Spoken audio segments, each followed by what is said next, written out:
사실에 기반한 지식이 과학 지식이다. 이 관측 자체가 그냥 객관적 사실을 그대로 전달해 주는 게 아니라는 거죠. 그럼 어떻게 해서 그걸 갖고 과학을 하냐, 그겁니다.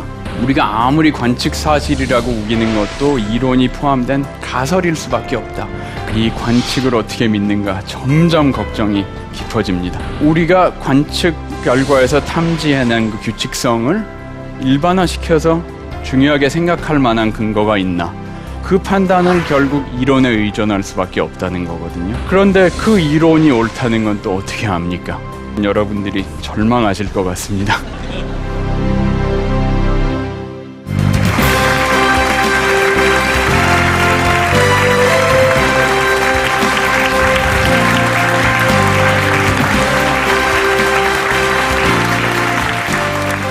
이 1강, 2강에서는 인간이 가질 수 있는 지식의 한계라는 거에 대해서 많은 말씀 드렸는데요. 이번 시간부터는 좀 더 낙관적으로 이 과학이 어떻게 그런 한계를 극복하고 지식을 얻어가고 있는가 하는 그런 관점에서 논의를 시작해 볼 건데요. 첫째, 측정이라는 주제를 먼저 생각해 보겠습니다. 이 강에서 많은 관측에 관한 말씀드렸는데 이 관측이란 걸 더 정밀하게 한 게 측정이죠. 정말 현대 과학의 본질을 논할 때는 빠질 수가 없는 주제입니다. 이 우리 현대인들은 일상생활에서도 모든 거를 측정하려고 하죠. 뭐 시간, 길이, 무게, 온도, 그런 기본 물리량은 말할 것도 없고 이 경제, 사회생활에 아주 여러 면, 뭐 주가지수, 인플레, 평균 수명, 출산율, 사망률, 이혼율, 뭐 야구 선수의 타율, 무슨 그런 끝없는 통계 자료가 그냥 우리를 공격하듯이 막 닥쳐오는데 정말 여러 가지입니다. 한국에서든 그런가 모르겠는데요. 제가 영국에서 이제 어디가 좀 통증이 있어가지고 의사한테 가면 종종 그렇게 물어보는 게 1부터 10까지 스케일에서 어느 정도 아프냐? 그럼 저는 그게 무슨 기준으로 그걸 얘기하라는 건지. 그래서 항상 이제 5나 6이라고 얘기하고 마는데 하다못해 정말 이 행복이라는 것까지 요즘 수량화하고 있습니다. 여러분 그 부탄의 행복 지수 아실지 모르겠는데요. 이 히말라야 지방에 있는 나라, 조그만 나라 부탄, 거기는 이 왕이 아주 지시를 내려가지고 우리가 맨날 얘기하는 국민총생산 GNP 대신 GNH라는 지수를 만들었습니다. Gross National Happiness. 그래가지고 국책의 이제 목적이 국민을 행복하게 하는 것. 정말 개선을 해냅니다. 또 이제 운동 좋아하시는 분들 알겠지만 이 우세인 볼트, 그 자메이카의 선수가 100m를 9.72초에 뛰었다고 하죠. 그걸 왜 0.01초까지 재가지고 인간들은 기록으로 보관하고 있는 걸까요? 그 의미가 뭐고 그 중요성이 뭐고.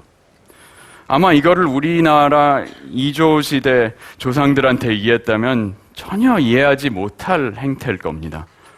아니 왜 점잖은 사람을 뛰라고 해가지고 그것도 그냥 막 숨 넘어가도록 뛰어서 그 시간을 재서 학교 가면 막 다 사람마다 너는 100m 몇 초 그거 명단표 만들어 놓고 저는 참 싫었습니다. 저는 왜냐하면 뛰면 막 18초 정말 초등학교 때 18초 나오고 그랬는데요. 아마 외계인들이 와서 우리가 이렇게 하는 걸 본다면 정말 인간은 이상한 종족이다. 그렇게 참 생각할 걸로 저는 알고 있습니다. 현대 과학에서는 또 정말 정밀한 측정을 하죠. 우리가 항상 이 환경 논의 같은 거 할 때 나오는 ppm, 뭐 아황산 가스가 몇 ppm이니 나오죠. 다 아시겠지만 영어로 parts per million, 100만 분의 1을 얘기하는 단위인데요. 그걸 측정해내고 있습니다. 또 더한 거는 이 광속, 빛의 속도는 2억 9,979만 2,458m 1초에. 그걸 측정했는데 그게 너무 자신이 있어갖고 이제 물리학자들은 빛의 속도는 아예 저 숫자인 것으로 정의를 했습니다. 정말 이 현대과학에서 정밀 측정이란 거 중요하고 또 우리가 정말 어떻게 보면 집착하고 있는 내용입니다. 근데 왜 우리가 측정에 그럼 철학적으로 관심을 가져야 될까? 제가 이제 과학철학계 내에서 뭐 혼자 한 건 아니지만 저랑 몇 명 이제 마음이 맞는 학자들이 근래에 이제 과학철학에서 측정을 열심히 보고 연구해야 된다, 그런 바람을 좀 일으킨 적이 있는데요. 우리가 철학적으로 관심 가질 수 있는 이유는 몇 가지가 있습니다. 2강에서 관측에 대해서 제가 여러 가지 의심을 제기했지만 정확히 측정한 결과라면 그런 문제들이 없을 걸로 생각할 수도 있죠. 이론이라는 게 항상 불확실하지만 적어도 측정 결과는 수치로 딱 나와버리면 확실하지 않은가? 그렇죠?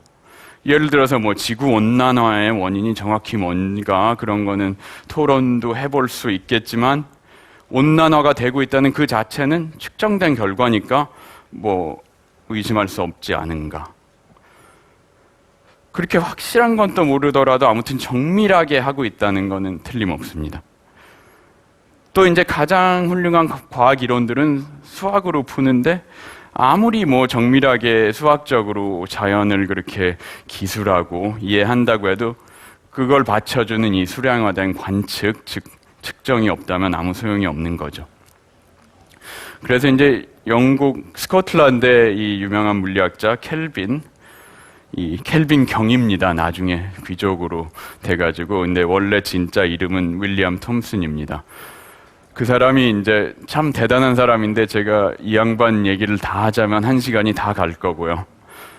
만 10살 때 글라스고우 대학에 진학을 했습니다. 그래서 만 22세에 그 학교 교수가 됐습니다. 그 자리를 53년 동안 꽉 잡고 많은 공헌을 하고 업적을 이룬 분인데, 우리가 이제 물리학 하는 사람은 다 잘 아는 절대 온도 있죠. 그거를 몇 도 켈빈, 그런데 바로 이 사람이 그 절대 온도 개념을 만들어낸 사람입니다. 이 사람이 이렇게 말했습니다.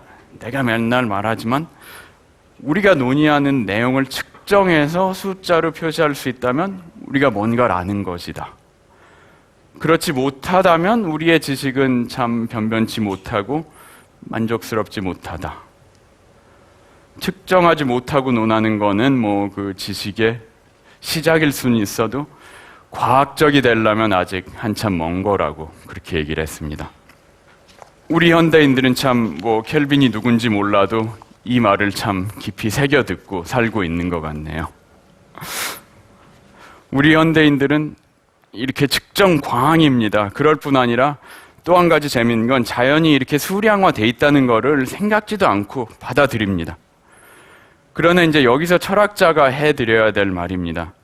자연을 그냥 관찰하면 숫자는 보이지 않습니다.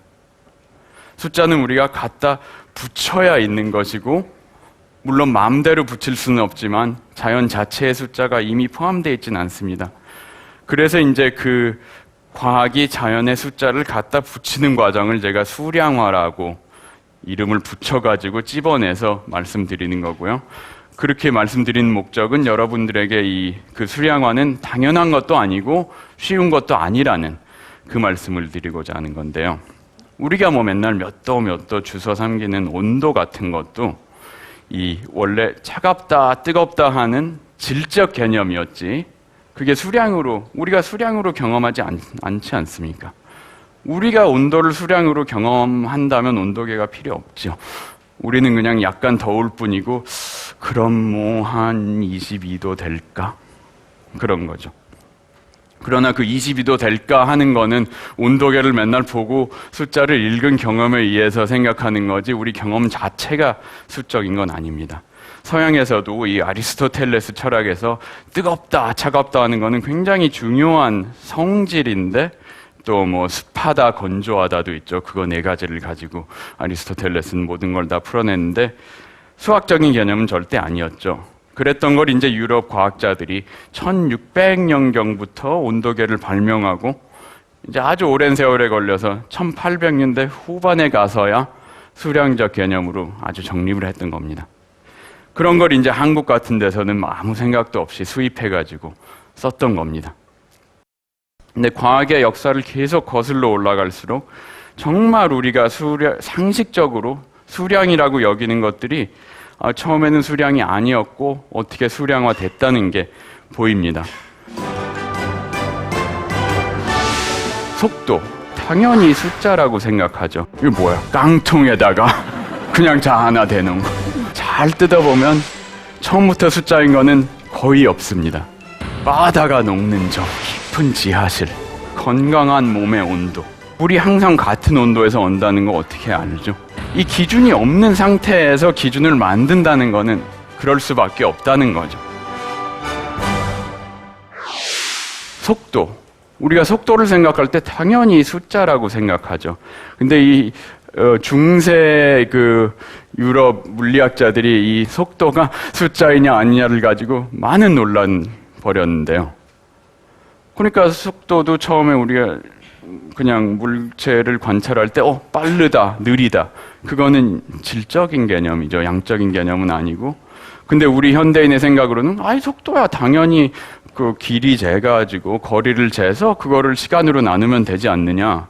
그런데 이 중세 물리학자들은 그 거리와 시간이라는 서로 전혀 다른 양들을 가지고 뭐 하나를 하나 갖고 나눈다든지 그걸 굉장히 부자연스럽고 의미 없는 일로 여겼습니다. 그러니까 옛날부터 기하학을 다 고대 그리스, 이집트부터 해가지고 이제 이 길이와 이 길이의 비율이 얼마인가 그런 거는 나눠서 잘 계산했는데 뭐 길이하고 시간을 그걸 어떻게 나눠요? 비율을 뽑아내요? 그거 전혀 이해할 수 없는 일이었다는 거죠. 그래서 정말 모든 우리 일상생활에 쓰는 숫자라는 게 잘 뜯어보면 처음부터 숫자인 거는 거의 없습니다. 뭐 있긴 있는데 거의 없습니다. 제가 지금 예를 들어드린 리스트에서 마지막으로 한 가지 강우량 말씀을 드리겠네요. 뭐 다들 그러시겠지만 저도 학교 다닐 때 이제 세종대왕이 얼마나 훌륭하신 분인가 많이 들으면서 자랐고 또 그게 좀 국수주의적으로 해석이 되죠. 그래서 세종대왕이 모든 걸 막 발명하셨고 그 중에 이제 우리가 자랑스럽게 여기는 치국이 있죠. 그래서 저도 이제 그냥 생각 없이 세종대왕이 치국이 발명하셨으니까 훌륭한 분이다. 그렇게 생각을 하다가 정말 박물관에 가서 치국이를 봤습니다. 이게 뭐야? 깡통에다가 그냥 자 하나 대놓은 거. 그게 무슨 발명이에요? 처음에 그렇게 실망을 했는데 나중에 이제 철학 공부를 하면서 다시 생각해 보니까 그 깡통에 잣대 댔다는 게 중요한 게 아니라 그 비가 얼마나 왔는가를 측정할 생각을 했다는 게 중요한 거죠. 또 그 치국이를 표준적으로 만들어서 전국에 보내가지고 이 통계 자료를 모으게 하셨다는 게 중요한 거고 그 잣대를 찍었다는 게 중요한 건 아닙니다. 근데 비가 오는 것도 비 오늘 많이 왔어, 뭐 조금 왔어 하던 거를 그럼 얼마나 왔는지 이걸 양으로 해보자. 그런 생각을 처음 할 수 있었다는 게 중요한 거죠. 근데 이제 이런 수량화에 반대하는 사람들도 꽤 있었습니다. 예를 들어서 이 유명한 프랑스의 철학자 베르그송, 그 사람은 시간을 이렇게 수량화하는 거를 굉장히 싫어하고 이 시간의 진수라는 거는 정말 우리가 경험하는 이 뭔가가 지나감, 뭔가가 느껴짐 그런 거지 그 시간을 이렇게 거리처럼 이 수직선에 놓고 잘라가지고 뭐 몇 분 몇 초 하는 거는 정말 철학적으로 잘못된 일이라고 그 베르그송은 얘기했거든요. 아무튼 좋건 싫건 간에 수량화라는 거는 이 과학이 여러 세기에 걸쳐서 이루어 놓은 엄청난 업적입니다. 근데 현대인들은 그것도 모르고 이제 당연히 여기고 있는데요. 그게 대단한 업적이라는 거를 가끔 생각하고 넘어갈 필요는 있다고 봅니다. 그럼 이제 자연 현상에 그 숫자를 갖다 붙이는 일이 어떻게 이루어지는 것인지 더 차근차근 좀 생각해 보죠. 다시 온도를 생각해 봅시다. 제가 온도를 좋아하니까. 이 방의 온도가 17도라고 봅시다. 온도계에 이렇게 보이시죠? 근데 뭐가 17개라는 얘기죠? 그거는 이 온도계에 0이라고 표시한 데서부터 눈금 17개까지 지난 점까지